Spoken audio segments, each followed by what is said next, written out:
Ravi de te retrouver pour le numéro 2 de Hero Connect.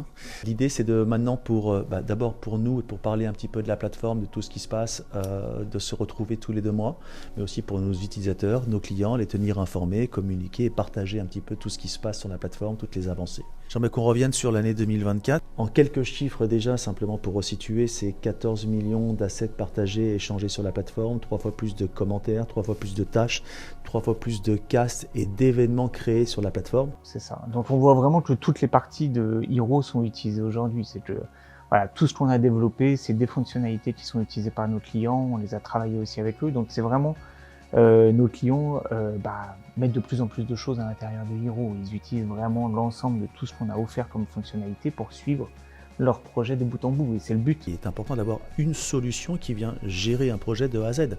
Un projet, ça reste toujours, je l'avais dit la dernière fois quand on s'était vu, mais évidemment, ça commence déjà par un rétro-planning.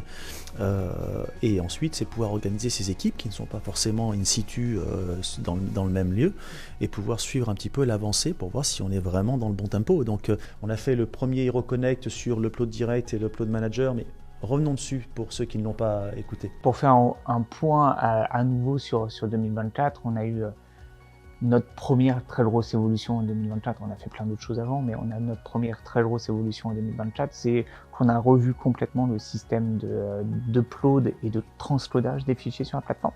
Aujourd'hui, avec tout ce qu'on a revu, ça nous permet d'être la solution la plus performante du marché là-dessus. On upload un fichier sur Hero, il est disponible presque instantanément pour pouvoir le visionner, l'annoter et le valider à l'intérieur de la plateforme. Donc on a, voilà, l'upload se fait à l'endroit le plus proche de là où on se trouve, donc c'est vraiment beaucoup plus rapide. Et après, on a tout un système d'auto-scaling qui fait que peu importe la région où tu te trouves dans le monde, tu vas pouvoir transloader le fichier et le rendre disponible pour qu'il soit lisible, que ce soit sur ton ordinateur, sur ta tablette ou sur ton mobile. Mais la performance, en même temps, quand tu fais de la prod, c'est hyper important. Tu veux tout de suite, au plus près, très vite, bénéficier du contenu, travailler dessus, pouvoir échanger, avoir les retours. Et là, les clients ont vu vraiment la différence entre le avant et le après. C'est le jour et la nuit pour eux, ça c'est sûr. Et après, en octobre, on a sorti une toute nouvelle version de l'expérience utilisateur sur la plateforme.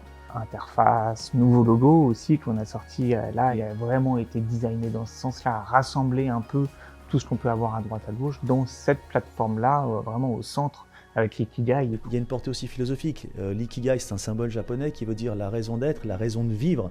C'est donner du sens aux choses que l'on fait et je pense que là, pour nous, c'est vraiment important aussi ce logo. Je crois qu'il résume vraiment qui on est, ce pourquoi on fait les choses et c'était... moi je suis très fier du logo. Ouais, moi aussi, j'adore.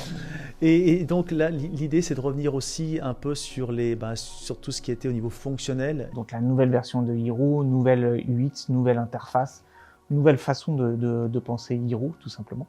Donc on va pouvoir vraiment naviguer à l'intérieur de Hero et avoir une expérience mobile qui est totalement repensée, qui est totalement adapté aussi aux besoins de nos clients. On a supprimé des clics, on a supprimé des interactions pour permettre à nos utilisateurs d'aller là où ils le souhaitent le plus rapidement possible. On est que en janvier 2025 et on a déjà sorti des nouvelles choses. Donc on a le Quick Access qui permet d'avoir un accès rapide à n'importe quoi sur la plateforme. Je peux me trouver n'importe où, je peux créer une tâche, je peux créer un projet, je peux créer un événement. J'ai pas besoin d'aller dans l'interface dédiée pour le faire, je peux le faire depuis n'importe où, vraiment avec le Quick Access. Et puis depuis, on a développé des nouvelles fonctionnalités aussi. On a développé le player 3D, on va pouvoir visualiser les fichiers en 3D, on va pouvoir les annoter, on va pouvoir les valider, donc avec la gestion de la luminosité, tourner autour des objets 3D. Donc ça rajoute un fichier de plus disponible à l'intérieur. Les fichiers comme les fichiers GLB. GLB, d'accord. Fichier GLB, ça contient la texture, ça contient le mesh, etc. de l'objet 3D.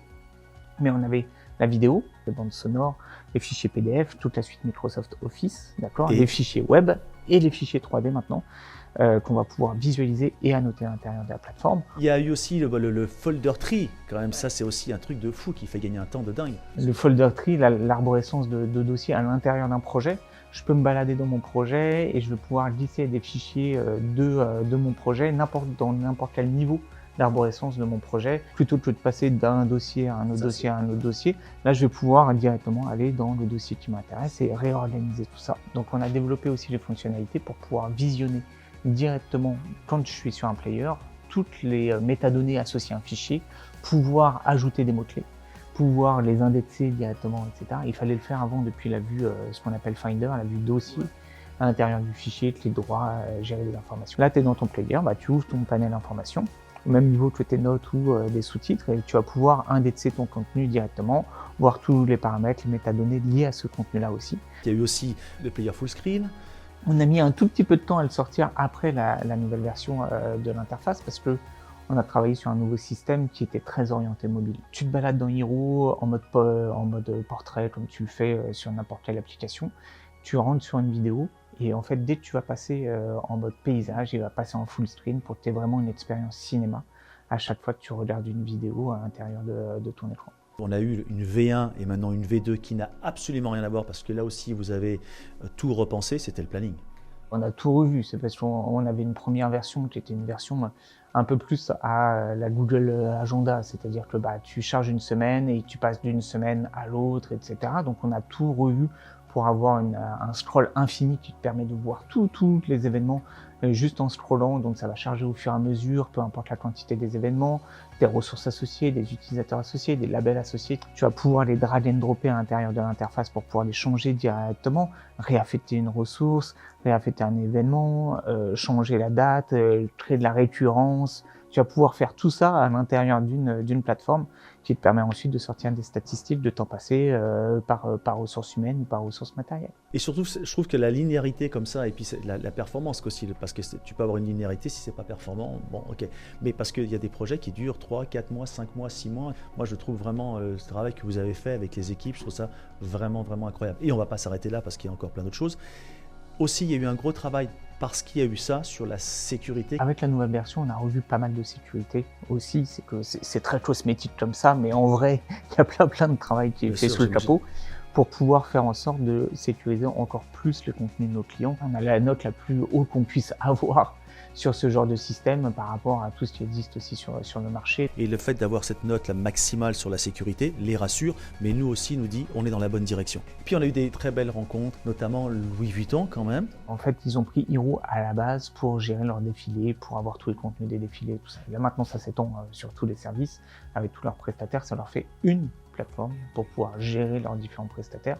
C'est une plateforme qui est validée par le service IT, d'un point de vue sécurité, d'un point de vue fonctionnalité aussi avec les équipes, qui permet même tout rassembler. Donc maintenant, ils gèrent tout leur contenu. Ils partagent énormément de contenu à l'intérieur de Louis Vuitton.